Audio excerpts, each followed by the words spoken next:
Certainly, there were Marvel shows before Disney Plus came along, but their first offering was WandaVision. And now we get the much awaited spin off to that. The first two episodes are up right now. Let's talk about Agatha All Along.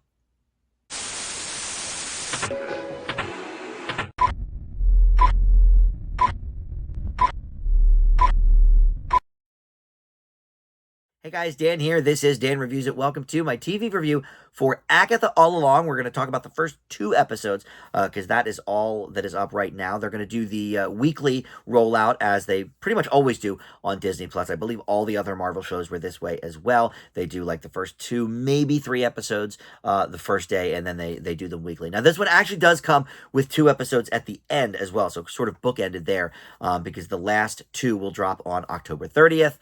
Halloween Eve. So that's pretty cool. You know, you don't want a show about witches to go into November.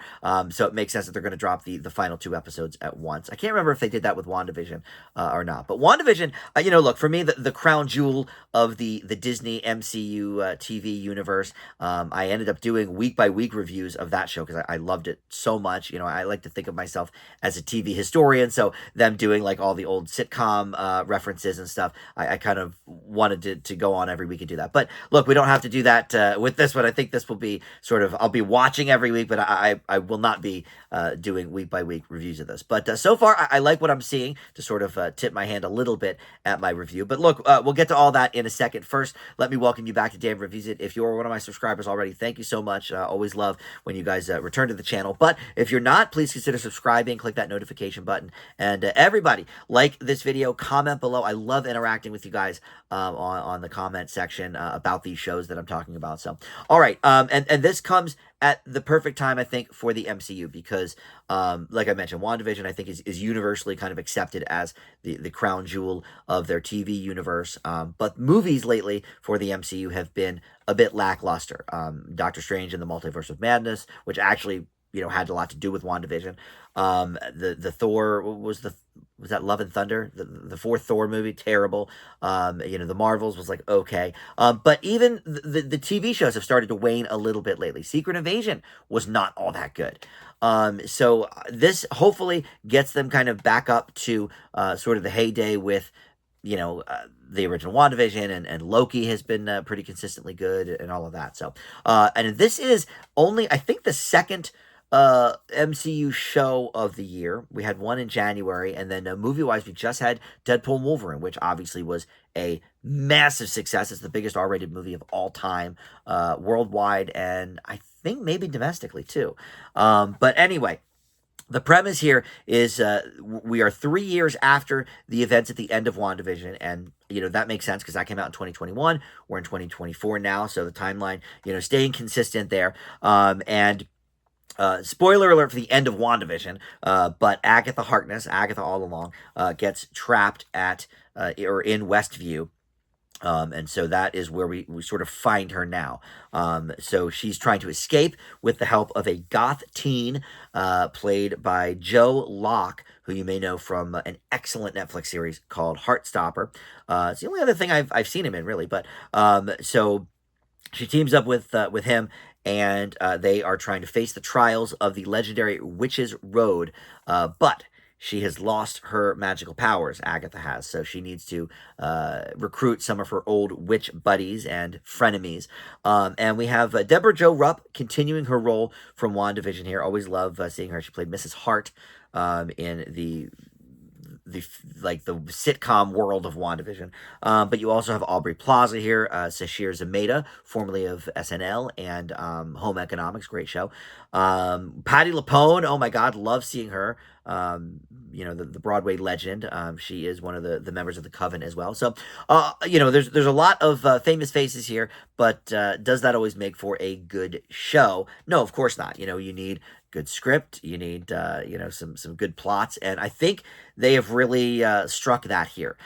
So let's talk a little bit about this. First of all, look, Catherine Hahn, for me, she's become one of the standouts of the maybe she's not an A-list actress, but a great actress moving into television. She had a few really, really good TV shows. Certainly WandaVision counts among that, but she had a great show called Tiny Beautiful Things, and Mrs. Fletcher, I think it was called, was on HBO, and that was great. She's been around for a long, long time, but these roles she's taken on lately, I just have been so impressed with her. She's such a talent, and I think she is the right person, to bring this sort of chaotic energy to this show. And there is certainly a nod to WandaVision. I won't spoil anything, but in the first episode of this, the first 5, 6, 7 minutes or whatever, is her in like this detective show.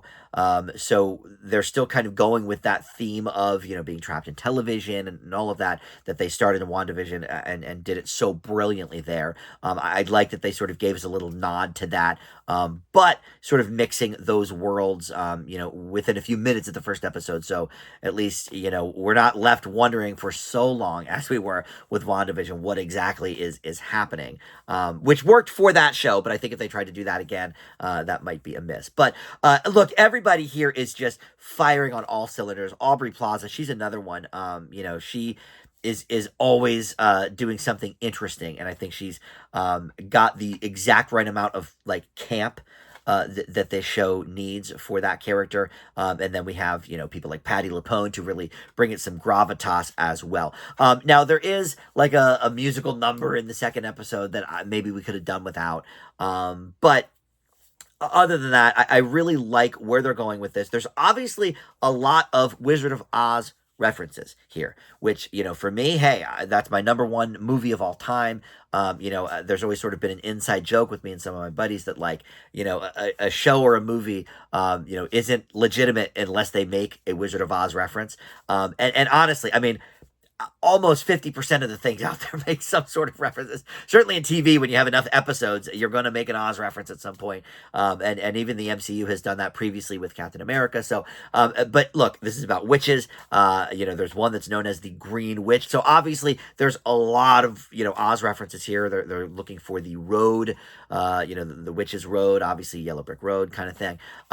She even mentions Toto at one point in these first two episodes. So look, they're not being shy about it. They're coming out saying it, and that's great timing wise, because of course the movie Wicked is coming out this holiday, so everyone's already got Wizard of Oz on the brain. So sure, let's throw that into the mix as well. But the other thing I like about this is it does sort of act as one of those kind of standalone MCU shows. I don't think this is really going to be part of any larger picture. Obviously, it is part of Phase 5, and obviously it would help if you watched WandaVision previously. I don't think you probably need to see the Doctor Strange Multiverse of Madness movie, but that remains to be seen. I mean, there's still several episodes to go, so who knows what sort of things they'll bring in. But I think this is sort of designed to be more of a standalone, or maybe at least watch WandaVision before this. But I like that. We need, I think, more stories like that, because the MCU, and I've said this, many times over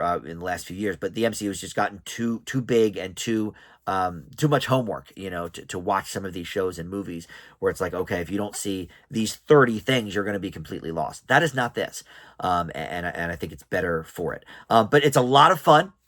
Like I said, there's a bit of a campiness factor there with the Aubrey Plaza character, and even with Catherine Hahn a bit, with Agatha. There's some sort of tongue-in-cheek moments there. Certainly, it is a bit humorous, but there's definitely some action here. I'm not sure if you could say this is horror, but maybe soft horror, PG type horror, certainly. But that is an element of it. And look, I mean, that may get a little more dark as we go. But so far, look, I think these are really solid first two episodes. I'm glad they dropped two at once to really kind of get us in the zone here. And we will look forward to these episodes as they continue.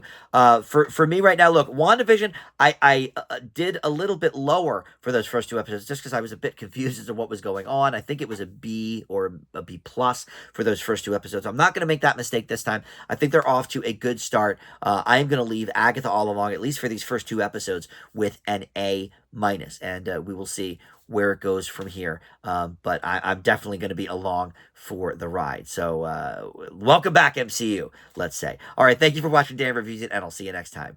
Bye.